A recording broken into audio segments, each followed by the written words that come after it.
Welcome back, everybody, to the Denver Broncos franchise as we prepare for the 9th year in the series.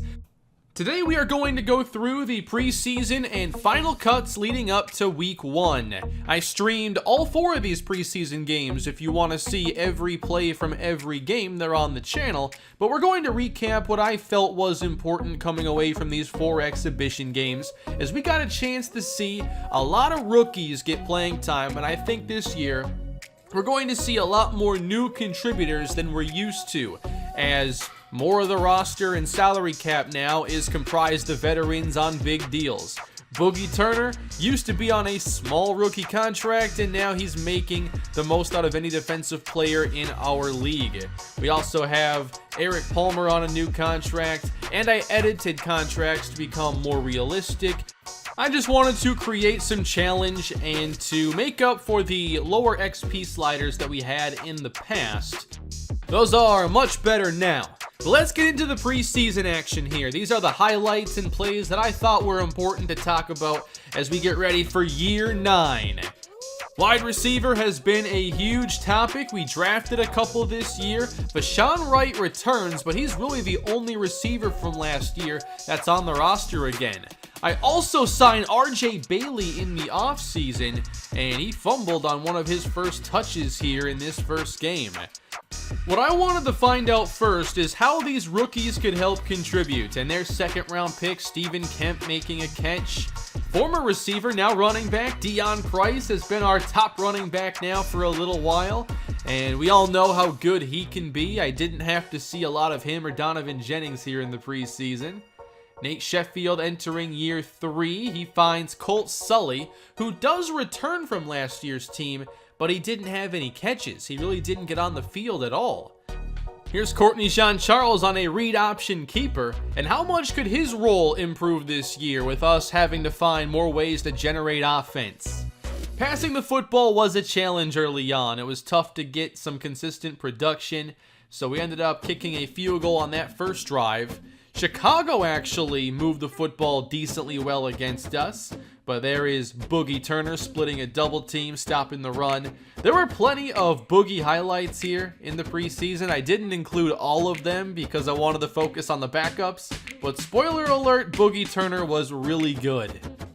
So let's get to the second string players now. Courtney Jean-Charles getting out of the pocket and heaving one downfield to 4th round pick LJ Molina. One of the first highlights of the preseason. Molina was the last pick in the 4th round, and he is 6'4", a little bit under 200 pounds, and he's one of the more physical receivers we have now on the roster. And that was an outstanding play by Courtney Jean-Charles getting outside the pocket. One defender who shined here in this Chicago game, number 56, that's Kobe Gold, the linebacker we've been developing now for a couple years. Very nice play there against the run, but then a deep shot gets Chicago all the way to the 21. Avery Zellner maybe a little slow getting over there. That's why I usually go for really fast safeties to take away some of those throws. This play, I was impressed with Trey Walker here, number 97. He just cannot be moved, and that hurts the running back trying to redirect. He doesn't get anything there.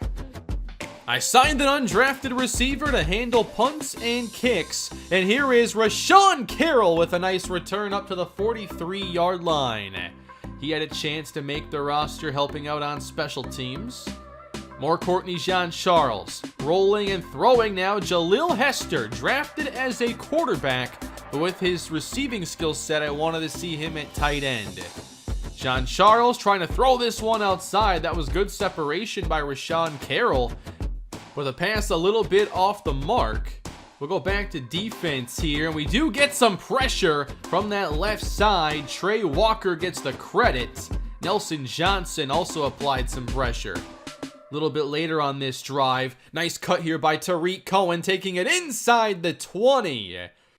Rookie safety Avery Bierschbach makes the tackle, but a big run allowed by the defense. Later on, more pressure from Nelson Johnson. He brings down Fred Barclay. Into the third quarter, here's Courtney Jean-Charles with a shot downfield for Colt Sully, and he's unable to make the catch. We've seen him shine before in the preseason, and this was a huge opportunity for him. One thing that was a trend in this game was the lack of pressure up front, and specifically from our edge rushers. The edge rush competition was a huge part of the preseason, and early on, it didn't seem like Jazeer Deacon or Trey Walker were making a huge impact, not a consistent one. Let's go to offense again. Rashawn Carroll on the catch. He's going to cut outside, turn on the jets, and he will go the distance. I know it won't count, but I'm scouting ability here, not the stat sheet. So that is still a major positive to see that Rashawn Carroll can take a catch and turn it into a play like that. The penalty had nothing to do with what he was able to do on that play. Back to defense. The run defense was very impressive, and that's Deontay Walker. I brought him in because of his coverage ability, and he showed in this game that he could do much more than that. Unfortunately there, another play with no pressure applied by the front four. Courtney Jean-Charles a little bit later. He's met here. This is supposed to be a sack, and instead it turns into a short gain. He's hit a good 2 to 3 yards behind the sticks, but he fights, and this turns into a positive play somehow. He's a lot of fun to play with. However, on this play, Cameron Vaughn driven into the backfield, he gives up the sack. Vaughn originally was going to be our starter this year at right tackle, but the drafting of Ashton Bully obviously changed that. Good catch and run there for Chicago as Knox had juked out Avery Bierschbach. And later on, Nate Sheffield had to come in for a couple plays, and Colt Sully takes one all the way. 3 defenders got close but could not bring him down to prevent the 59-yard touchdown. Almost done here in this Chicago matchup, but a very nice play. That's Deontay Walker. The guard got close but could not get a clean block on him. And then a nice pass breakup, nearly an interception. And this is one of my favorite backups on the team. That's Corin Hubbard. With 6 minutes to go in the game, Rashawn Carroll would get another chance, and he would break it across the 50 and still gets tripped up. So close to a touchdown. But this game alone made it very apparent just how explosive he can be. And that would set up one of the plays of the preseason. Courtney Jean-Charles to Jalil Hester. What a catch for the touchdown. Those are the kinds of plays that can vault you up the depth chart. Without Ezra Love, there are snaps up for grabs. Trying to get some pressure here. We do get to Barclay again. Deontay Walker. This was a busy game for him. 8 tackles, 2 for a loss. He had a sack. Best I've ever seen him play. And there he is again. As long as he is kept clean away from those linemen in the second level, he can make a lot of plays. Trying to make a big play later on. It's Stephen Kemp downfield. And that pass gets broken up. Kemp with great deep speed, excellent route running as well. And LJ Molina late in the game, giving us one more catch. Game 1 was pretty fun. Let's go to Game 2 now against a good Cleveland Browns team. It's so nice to see the starters back out there getting pressure. They play at such a high level. It's easy to forget just how good they are, but when we play with the backups in the preseason, the difference is so drastic. Not much pressure here to deal with. Randall Cross trying to throw it to Mike Holmes, and that's a play made by Xavier Watts. Just an exceptional defense, and although we are missing a couple players from last year, I still expect us to be toward the top of the league in most defensive categories. But how far along is the offense? It was a struggle to separate in these two games, and the Cleveland matchup was a great test because they have one of the better cornerback groups in the entire game, led by Denzel Ward, who surprisingly gives up a play here to the rookie Molina. Those plays are great, but they're not reliable. I wanted to see receivers get open, and that wasn't happening much in this game. Here's a chance for the final draft pick this year, Rayshawn Monk. And he's able to get a good catch and run here on the swing screen. And then we try throwing one to Vashawn Wright, but He's not going to make anybody miss in space. Here's a long third down. Wright trying to stretch the field. The shot is taken and Wright can't hang on to it. He's a good slot receiver. He's a good possession receiver, but you're not going to get many big plays from him. How about the backups? Well, Jalil Hester makes another tough play going across the middle for a gain of 20. I love seeing him make those plays. And then RJ Bailey able to get some room on this play, and I was hoping to see him show that he could take over for maybe Danny Heath's role, be that third running back. We cap off the drive with a wide open touchdown to Stephen Kemp. Not very good coverage there by Cleveland. Let's go to this possession here in the third quarter. A long third down to go for Cleveland. Missed the sack initially, and then we do bring down McDonald. Trey Walker there with the first hit. They give him half credit, just the way things work in this game. Later, it's Courtney Jean-Charles, and that's Roy Fenderson getting open. He's been on the practice squad for a year or two, and he also has good size, 6'5". Wanted to see him get a few opportunities, and somehow Courtney Jean-Charles gets a way to turn this into a good pickup. I'm not used to seeing those kinds of plays turn into anything positive for the offense. Great blitz pickup here, and wide open there's Stephen Kemp. If he's to make an impact this year, I think it's going to be down the field. He did suffer an injury on that play. It was not serious. And then Courtney Jean-Charles keeps and runs into the end zone. If we can't find anybody that can make plays in the red zone, you could see more of Courtney Jean-Charles on plays like that. Cleveland looking for a big play, but that is great coverage from Vaughn Tatum on the deep ball. And then a big play given up here by Avery Bierschbach. Another missed tackle. I knew his coverage would need some work, but his tackling was pretty sloppy here in the preseason. We're able to get to McDonald later, and that was one of my favorite plays ever by Jazeer Deacon. I want to see more plays like that. But here's a shot. McDonald to the end zone. They get behind Vaughn Tatum that time, and he gives up the touchdown. We have a little more time here in this one. 1:30 on the clock. It's fourth down. We're trying to get the first down, and that goes right off the hands of Rayshawn Monk. The catching does need some development. The first two games were a lot of fun. Seeing Kobe Gold, Deontay Walker play well, Jalil Hester. It was so impressive to see him make those tough plays. Plus, he has hidden development. I love to get him some playing time as a rookie. What I also thought was pretty apparent in those two games is that we struggled to get open. And while I was impressed with some of the plays made by LJ Molina and Stephen Kemp, I just did not really feel like they're ready to be high volume receivers and stepping into huge roles. I already tried trading for Dallas Levine, so obviously I've thought about adding a receiver now since the offseason and trading Terrell Corville. So I went through every team to find out, okay, what is a trade that makes sense? What's a trade that works for us? How can we fill this need?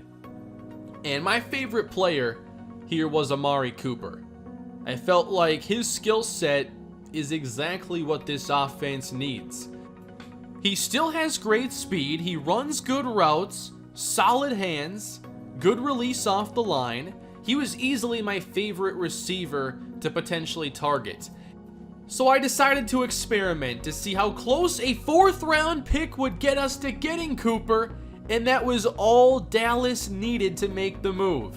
So now they can play Roshan Mashaka, their 1st round pick. We get Cooper, a veteran with 1 year left on his deal, who's now the best route runner on the team with the best release. And I think he can handle a huge role in this offense. He's the kind of receiver you can throw a slant, a screen, and a streak to all on the same possession, and he can make plays on all of those opportunities. He's still very good after the catch. He's one of my favorite players at wide receiver, and now we got him on the team, and we get a nice Courtney Jean-Charles rushing touchdown to put us on the board here against San Francisco. Cooper had a couple catches early on. I really wanted to see if he would play up to my expectations here in these 2 games remaining. Run defense continues to be very strong. Scooby Blaylock trying to stretch the field, and a nice play made by Xavier Watts. And an interesting play here for Eric McKinney, giving a lot of effort here and getting some hang time. Coming down hard on that shoulder. He's okay. Let's continue with the offense now. More Amari Cooper. Open, making the catch in traffic. I wanted to see him get all the routes I would count on him to run, including the shot to the end zone. Touchdown, Amari Cooper. He doesn't quite have the release of Terrell Corville, but overall, he is a lot more versatile. He's faster, he can get yards after the catch. As I said before, I think he can handle the screen game, and I want to have that more utilized this year. On play actions, going across the field, he's going to find plenty of open space. And there's more Amari Cooper to come, by the way. Here's a 1st and 10 throw, LJ Molina on the outside. I was very impressed with him in the preseason. Molina getting open again, turning up, he's got the 1st down yardage. I'd say he got a few more opportunities than Stephen Kemp ended up getting, and he really made the most of them. Molina's game is going to thrive more on volume, whereas Kemp is more of a big play receiver. And there's a big play from the defense. Sylvester Redgrave forces the fumble, and Toa Tuilapupu gets the defensive touchdown. We were very good at that exact play a year ago. We led the league in fumbles. Amari Cooper once again. Tough matchup here against San Francisco. He gets open, handles the tough catches, no problem. Stephen Kemp later on the sweep. He has great speed, but he's not going to make a lot of defenders miss. He's a straight line speed runner, whereas Deion Price can make players miss.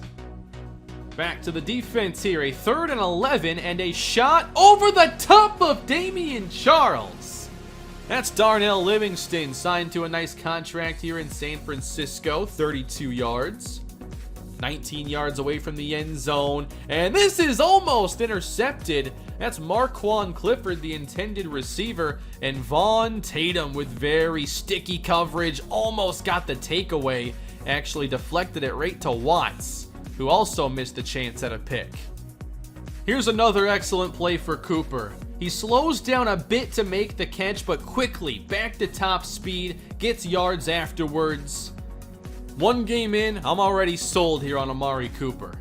I also wanted to see some of undrafted rookie Brendan Clarkson, who hooks up here with Stephen Kemp at the sideline. I think with Clarkson's accuracy, he has a chance to be a long-term backup. Very nice throw here to Rashawn Carroll. He gets open to make the touchdown catch. One of my favorite plays here of the preseason. Carroll's on one side here of this group of players in the middle, ends up on the opposite side, still wide open, making the play. Back to the defense, and heavy pressure! We get the sack. It's a combo of Deacon and Cornell Bullitt, who has superstar development. Airing this out now. Nice play. Vaughn Tatum again with good coverage. Gave up a touchdown earlier, but a lot more good plays than bad. On 4th down, though, that's a tough one.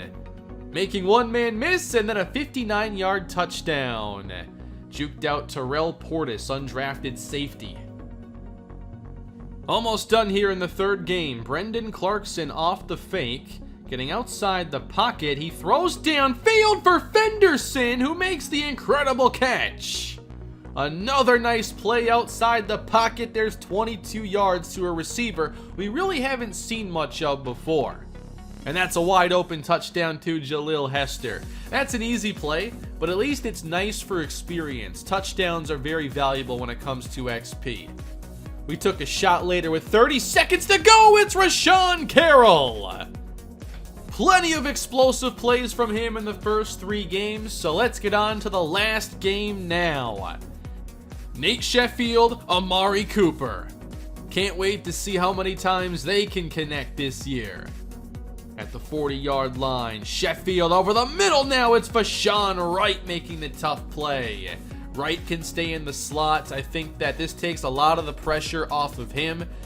Cooper's skill set should definitely help the offense in a lot of ways. But there's Wright again, making the catch just outside of the end zone.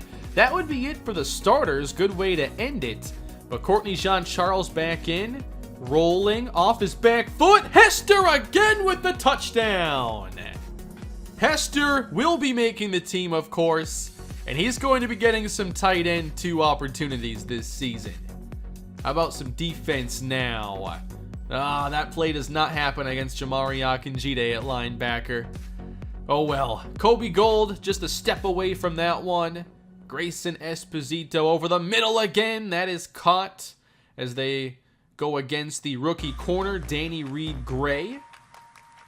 At the 38-yard line. Here's some pressure now, and we force the bad throw. Thought the interior pressure was pretty solid, and this is Cornell Bullitt splitting the double team, able to get to Esposito and force that ball away. Going to the offense now, a 4th down, and sitting underneath to make the catch, there is Hester. Nice play. Roy Fenderson now in motion. Screens are probably not going to be the best part of his game, but that was a productive play. Got the extra yard there at the end. And that running back, I know I haven't talked a lot about them. There weren't a lot of big plays or anything, but I really wanted to figure out this running back situation. Sung-Ho Kwok got some more opportunities in this game. Danny Heath as well. I wasn't sure who was going to make the team. Here's Jean-Charles rolling out on 3rd down. And again, out-muscling defenders to get the first down. At least 3 plays, we got to see him do something similar to that. Just one of the things that makes him a fun quarterback. Through the hands there of Kemp. He does have to work on that here as a rookie. And for the defense, giving up the big run again. Here's Aiden Spithill all the way outside, and he will go the distance. 77-yard touchdown, and I've considered trading for Spithill a couple different times. We see him every preseason do stuff like that. Here is 2nd and 10 later. A lot more pressure in this game, and it's Nelson Johnson getting there. He had a really solid preseason. Trying some play action here. Jean-Charles throwing to Sung-Ho Kwok. Nice move. He gets the first down and falls forward. Very nice play. Later in the 3rd quarter, pressure right in the face of Esposito. It's Nelson Johnson once again overmatching this offensive line. Jaguars 3 yards out. Looking to throw. And pressure's there again. It's Johnson for a 3rd time. He is going to get a lot of snaps early on this year, helping replace Cam Smithson. And later on, Esposito with nobody open is chased from behind and sacked by Trey Walker at the 32. I have one more play. And again, it's Esposito facing pressure and getting sacked. This time, it's rookie Jericho Knight. And that's how the preseason comes to an end. Again, I really enjoyed these 4 games. It's fun to focus on the rookies and just see who makes big plays, who earns those extra snaps. Definitely Nelson Johnson impressed me. Deontay Walker, LJ Molina. Courtney Jean-Charles, while inconsistent, still surprised me because when he makes plays, they're really big plays and they're not easy to come by. But he still has to work on accuracy and stuff before he's ever ready for a starting role. At running back, I really felt like our run game was lacking. Could not get that established much in the preseason. Did not see a lot of creation from the running backs. The blocking was very inconsistent as well, and that's usually the case with the backup O-line. LJ Molina, I thought was very impressive. Also loved Amari Cooper in those 2 games. I also made sure I did the editing before I got to Final Cuts because I wanted to see all these games again.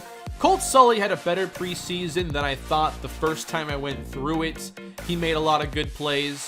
For the offensive line, I felt like Ashton Bully had a few struggles. I felt like Terrence Stanton, the rookie tackle I drafted late, was really solid and did not give up sacks. Nelson Johnson was great. Boogie Turner had 4 sacks. Did not include those in the video. The edge rushers I thought were pretty inconsistent, so we're still going to see a lot of rotation into the beginning of the season. Deontay Walker, 5 deflections. That led the team. Also had 23 tackles. I think Walker has earned a week 1 start at outside linebacker.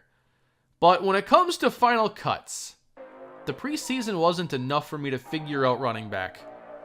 Because so many of the running back reps were just kind of throwaway because of bad blocking, I wanted to get into practice and just get a better feel for how they all run individually. When I was playing the games, RJ Bailey felt noticeably slower than the other running backs.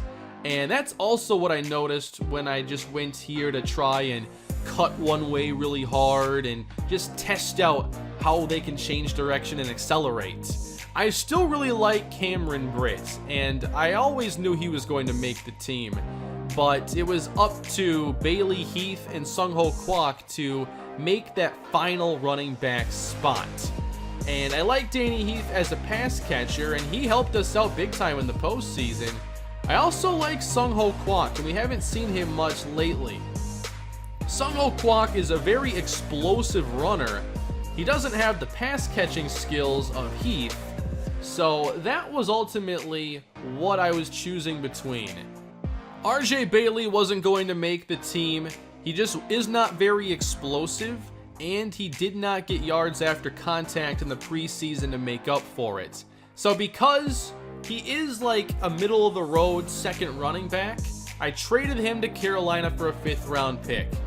I also wanted to trade Mac Hillhouse and did so for a 5th round pick to the New York Giants, and he'll have a chance to start there. Now, perhaps I could have gotten more in these trades, but I just wanted to make deals that I felt were realistic. I know sometimes you can just get like 2nd and 3rd round picks because the CPU doesn't really value them. Maybe not for these players, but they're usually easy picks to get. I felt like Colt Sully not really playing much. 6th round pick was pretty fair value. He'll actually be a starting receiver for Chicago. I traded Sully because now with 2 veterans in Cooper and Wright, I feel that that's enough veteran receiving talent, and we need more snaps to go to Molina and Kemp now. So now at the running back position, who is the 4th and final running back? Do I want the pass catching of Danny Heath or the explosiveness and upside there of Sung-Ho Kwok? Heath does catch the football well, but we never really utilized him in that role, so I released him because I think that Cameron Britt is a solid backup to Donovan Jennings, and I think with Kwok's explosiveness, he makes for a better backup to Deion Price. Danny Heath is a good pass catcher, but we really don't throw to our running backs as a main focal point of the offense. So that is how the roster comes together for week 1. We have an awesome schedule this year in year 9. It opens up 2 division games, Chargers and Chiefs. It ends with the Chiefs. We take on so many of the big name rookies. We take on the NFC North, and there are a ton of big storylines from those games. And it all begins next time as we take on the Chargers in week 1. Year 9 is about to kick off. I hope you're all excited to see this series continue, and hopefully we see a very entertaining series of football, and I can't wait to get it going later this week. Please leave a like and subscribe to the channel and leave your thoughts down below on the team heading into year 9. I'll see you all next time. Have a great day.